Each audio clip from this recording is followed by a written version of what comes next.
Oh,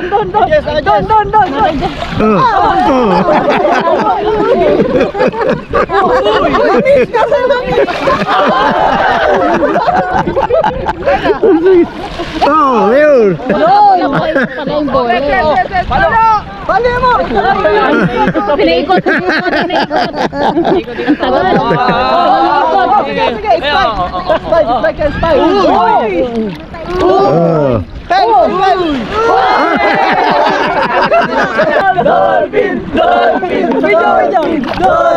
Dolphin!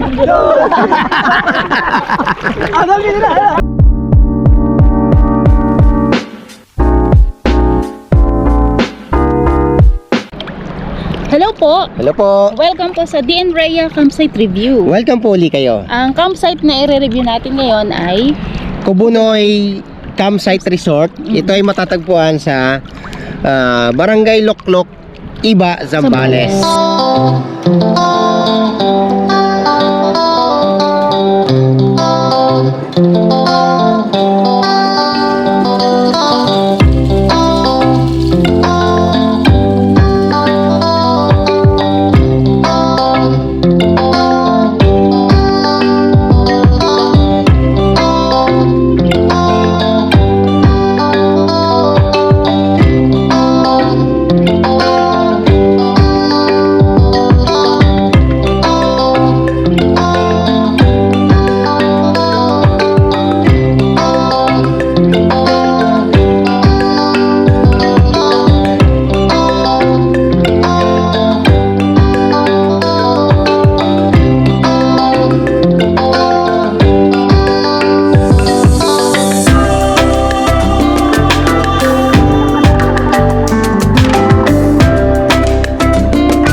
Nandito kami ngayon sa Kubunoy Resort. Ito ay matatagpuan sa Loklok, Iba, Zambales. So pagkatapos namin sa Cotton Mines, dito kami nag second day. So ito yung na-surprise kami dahil sobrang ganda. So ito yung loob ng resort. Actually compound lang siya, private siya. So pwedeng upahan na private kasi meron naman siyang mga matutulugan, may kusina siya. So ito yung source of water nila, may poso, and then ito yung bumungad sa amin. Napakaraming tables na pwedeng pag-stayhan, tambayan. Yan, nandiyan pa mga gamit namin, kararating lang kasi.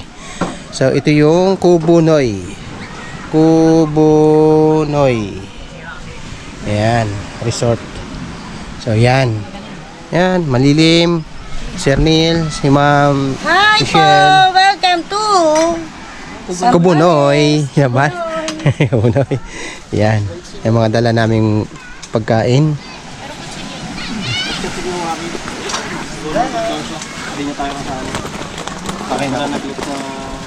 Nalulungkot din naman tayo para sa kanya. Lalagyan po ito ng asin. Ayan, nandiyan ang mga pagkain namin. Dito yung iba maghahamok, gusto maghamok. Pwede naman may matulugan. Actually doon, pwede matulog talaga doon sa taas. Ayan. Ito yung tent nila, Jess. Ito yung tent namin. Ito yung tent ni Ma'am Michelle. Tent ni Carmela.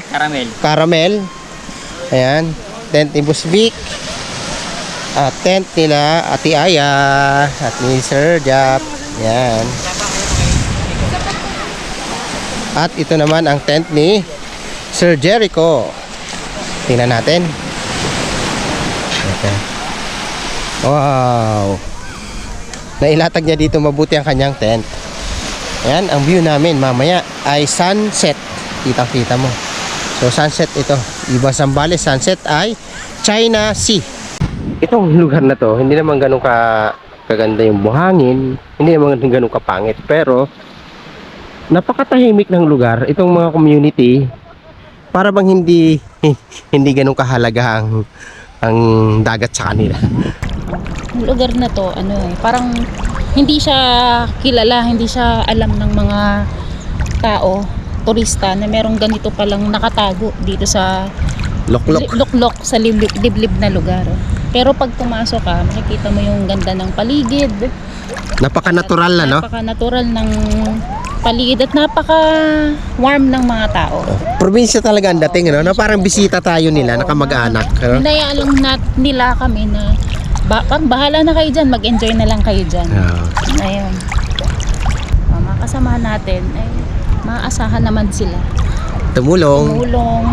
Lahat kumikilos. Meron na silang initiative. Hindi mo na kailangang sabihan o utusan. Alam na nila kung ano yung gagawin nila. Kaya hindi naging mahirap yung Galawan. Kanin. Inihaw na liempo. Ano nga ba to? Pinakbet. Sorry. Ensiladang, talbos ng kamote, inihaw na tilapia, sausawan, hotdog, may kasama kaming mga bata. Inihaw na yellow pin, ensiladang, talbos ng kamote, and the dessert, pakwan.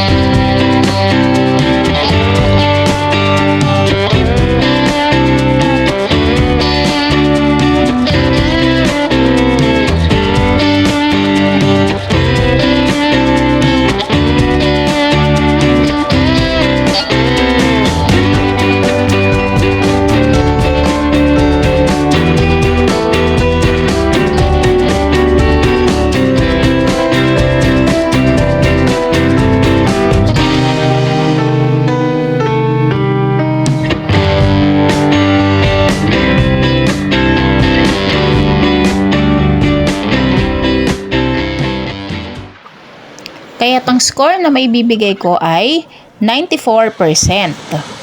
Sa akin naman, ito ay 94% din. Ang mga recommendations naman namin ay maglagay or gumawa ng washing area para sa mga guests nila. At saka siguro magdagdag ng mga benches kasi marami silang table kaso kulang sila ng mga benches. Sa akin naman ay gumawa sila ng Facebook page para naman ay ipakilala nila yung kanilang beach camp sa marami pang gusto mag-camp dyan o maging guest nila at bumisita sa kanilang campsite resort. Pangalawa ay mag-offer sila ng pagkain na special sa kanila para sa kanilang mga guest na bibilihin sa kanila.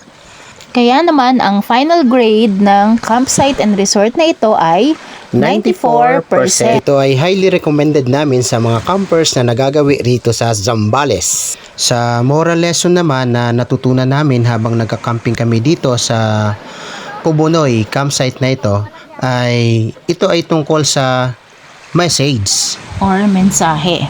There are many ways of expressing or saying a message. Either way, it should be politely delivered. Napakaraming paraan kung paano natin ma-express ang ating mensahe. Maaaring sa salita o sa gawa. May mga taong mas feel nila sabihin ang message nila. Ngunit may mga tao naman na mas madali para sa kanilang ipakita ito sa gawa. Alinmang paraan ang alam natin sa pag-abot ng ating mensahe, iisang damdamin lang ang nararamdaman nila. Lalo na kung ang mensahe mo ay nakakagaan ng damdamin ng kapwa mo. Isang simpleng pagbati o isang matamis na ngiti o pagtapik sa balikat sa isang tao, lalo na't ito ay may mabigat na dinadala, ay panandali ang makakalimot ng kanyang problema. Hindi natin alam ang pasanin ng bawat isa, kaya't sa bawat salita na bibitawan natin o galaw na ipapakita natin, lagi nating isaalang-alang ang sitwasyon ng bawat isa. Ikaw man ay may sariling pasanin na dala-dala. Ang nais mo rin matanggap ay magandang mensahe o gesture na galing sa iba. Sa araw-araw na ibinibigay sa ating pagkakataon, tinatahak natin ang mga mensaheng sinlawak ng karagatan. Isinasakay pa natin ang ating sarili sa bangka sapagkat ayaw nating mabasa sa mga mensaheng hindi pa tayo handa tanggapin. Paulit-ulit nating hinahanap ang mga mensaheng pinipilit natin ang ating sarili na ito'y atin. At kadalasan, ang mga mensaheng lumipas na'y paulit-ulit nating binubuksan. Natatakot tayong buksan ang mga bagong messages na nasa inbox natin. Nakalimutan nating napupuno na pala ang ating memory. Hindi natin binibigyan ng pagkakataon magkaroon ng espasyo ang paparating na magagandang mensahe sa ating buhay. Sa bandang huli, nagtatanong tayo, naghahanap, ikaw mismo, ang sarili mo, ay isang pinakamagandang mensahe sa iyong pamilya, kaibigan, at pinakamamahal sa buhay. Nasa iyong pagpaparamdam kung paano mo itatype ang sarili mo. Gawin mong mag-send habang hindi ka pa lowbat. Yan po ang moral lesson na natutunan namin dito sa Kubunoy Campsite and Resort. Maraming salamat po sa lahat ng aming mga subscribers at mga viewers. Kung nagustuhan nyo po ang video namin, mag-subscribe na po kayo at abangan nyo pa ang incoming campsite review na aming gagawin. Kaya naman, let's get closer to nature, let's camp.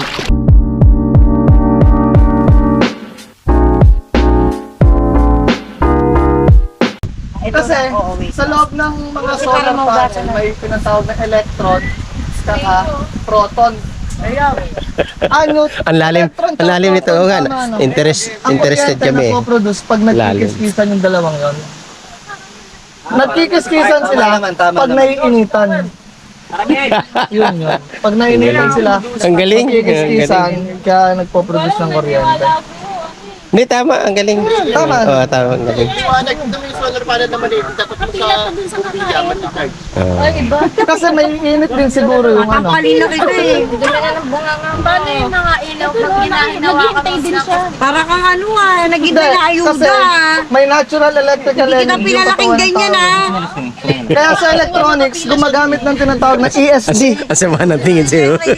ESD, napag-aralan niyo. Marami yan eh. Electrostatic discharge. Step 1, wake up early, gonna rise with the sun. Step 2, get some good, some food in you. Step 3, think real hard about what you wanna be. Step 4, everybody just do your thing. Wake up, today's gonna be a good day. Wake up, today's gonna be a good day. Wake up, today's gonna be a good day. Wake up, today's gonna be a good day. Wake up, today's gonna be a good day. Wake up, today's gonna be a good day. Wake up, today's gonna be a good day. Wake up, today's gonna be a good day. Yo, set your affirmations, aspirations. I got shit to do, the aftermath of preparation. Good food, good mood, blood in circulation. One step at a time, yeah, that's how you make it. Set a goal you control and the steps you take them. I try to pick one thought, have some concentration. And if I make a mistake, it's called education. I try to do this every day, call it replication. Wake up, today's gonna be a good day. Wake up, today's gonna be a good day. Wake up, today's gonna be a good day. Wake up, today's gonna be a good day. Wake up, today's gonna be a good day. Wake up, today's gonna be a good day. Wake up, today's gonna be a good day. Wake up, today's gonna be a good day. So life ain't easy, yo, I think there's a reason though. Ups and downs, just like every different season, yo. Sometimes I'm high, other times I'm barely breathing, though. I always gotta fight and hide from the demons, yo. Negative thoughts are poison, they rot. Head full of flies, so here come the clouds.